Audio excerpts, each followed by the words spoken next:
السلام علیکم ناظرین، آپ دیکھ رہے ہیں آپ کی آواز۔ 8 جون کو تمام مسجدیں کھولنے کا جو سرکار کی طرف سے اعلان ہوا ہے، اسے لے کر کے آج قادریہ عیدگاہ کی مسجد میں تمام سیواجی نگر کے مسجد کے ذمہ داروں کو اور سیاسی قائدین کو جوڑا گیا۔ آپ دیکھ سکتے ہیں تصویروں میں امیر شریعت صغیر احمد صاحب بھی اس میں موجود تھے۔ اسی طریقے سے سیواجی نگر حلقے کے MLA رضوان ارشد اور کئی قائدین اور کئی دانشور احباب بھی موجود تھے۔ تو آئیے جانتے ہیں اس مجلس میں کیا طے پایا، نمازوں کے تعلق سے کس طرح لوگ حفاظت کریں گے اپنی۔ آئیے دیکھتے ہیں۔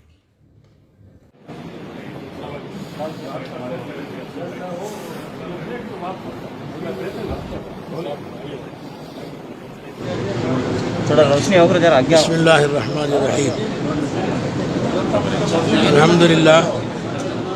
اس میٹنگ میں باتیں تو مختلف آئیں۔ مساجد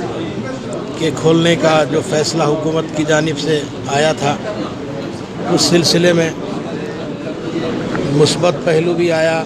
اور منفی پہلو بھی آیا، لیکن یہ فیصلہ یہ ہوا اور اعلان یہ کیا گیا ہے کہ مساجد کے کھولنے کے فیصلے کا ہم استقبال کریں، لیکن جب مساجد کھلیں گی اور ہم لوگ مسجدوں میں جائیں گے نمازیں پڑھنے کے لیے، تو جو احکامات نافذ کیے گئے حکومت کی جانب سے، ان کی رعایت کرتے ہوئے ہم جائیں گے، ان قوانین کو توڑتے ہوئے نہیں جائیں گے۔ مسجد میں جانے سے پہلے سینیٹائزر کا، صابن کے پانی کا استعمال کریں اور پھر صفائی ستھرائی کا خیال رکھیں،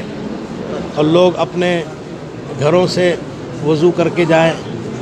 اور پھر نماز میں جب کھڑے ہوں تو فاصلہ رکھیں، آپ کم از کم 3 فٹ کا فاصلہ رکھیں، اگر ہو سکتا ہے تو اس سے زیادہ رکھیں، اور اس قسم کی جو احکامات نافذ کیے گئے ہیں حکومت کی جانب سے اور امارت شریعہ کی جانب سے جو فیصلے نافذ ہوئے ہیں، ان کا خیال فرمائیں اور اس کو اپنے ذہن نشیں رکھیں، اور اس طریقے سے اگر ہم مسجدوں میں جاتے ہیں اور نمازیں پڑھتے ہیں اور زیادہ وقت مسجدوں میں رہنے کی فکر نہ فرمائیں، نمازیں پڑھیں اور پھر وہاں زیادہ گفتگو کرتے ہوئے اور کھڑے ہو کر باتیں کرتے ہوئے نہ رہیں، بلکہ سیدھا مسجد سے باہر نکل کر اپنی اپنی جگہ چلے جائیں، تو ایسی صورت میں ہمارے لیے یہ بہت ہی زیادہ فائدہ مند ہوگا اور کسی قسم کا آئندہ کوئی نقصان نہیں ہوگا۔ اگر ہم مسجد میں کھڑے ہو کر یا مسجد سے باہر کھڑے ہو کر گفتگو کرتے رہیں گے تو یہ مناسب نہیں ہے، اور کہیں اس کا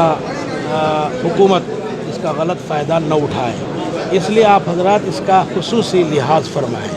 محترم، چند اضلاع میں، ہماری ہی ریاست کے کچھ اضلاع میں ایسا فیصلہ لیا گیا ہے کہ بھلے ہی 8 تاریخ کو سبھی کھول دیا جا رہا ہے، لیکن ہم نہیں کھولیں گے یہ مہینہ ختم ہونے تک، تو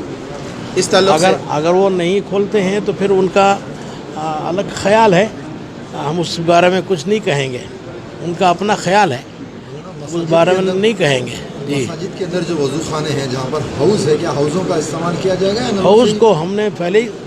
یہ حکم دے دیا تھا اور گزارش کر دی تھی مسجد کے ذمہ داروں سے کہ وہ حوض کا پانی خالی کر دیں، حوض میں وضو نہ کیا جائے، نلوں میں وضو کیا جائے۔ اور جہاں محلوں میں مسجد ہے، کیا ان لوگوں کو، ان مسلمانوں کو یہ اعلان کرنا مناسب رہے گا کہ وہ گھر سے وضو کرا جائے؟ ہاں، ہم نے اعلان کیا ہے کہ اپنے اپنے گھروں سے وضو کر کے آئیں جہاں تک ہو سکے، اور بازار کی مسجدوں میں لوگ وہ وضو کیسے کریں گے؟ تو اس بنا پر ان کے لیے کچھ نل رہیں گے تو مسجد کی طرف سے اس میں وضو کر لیں گے، لیکن عام لوگ وہ اپنے اپنے گھروں سے وضو کر کے آئیں گے۔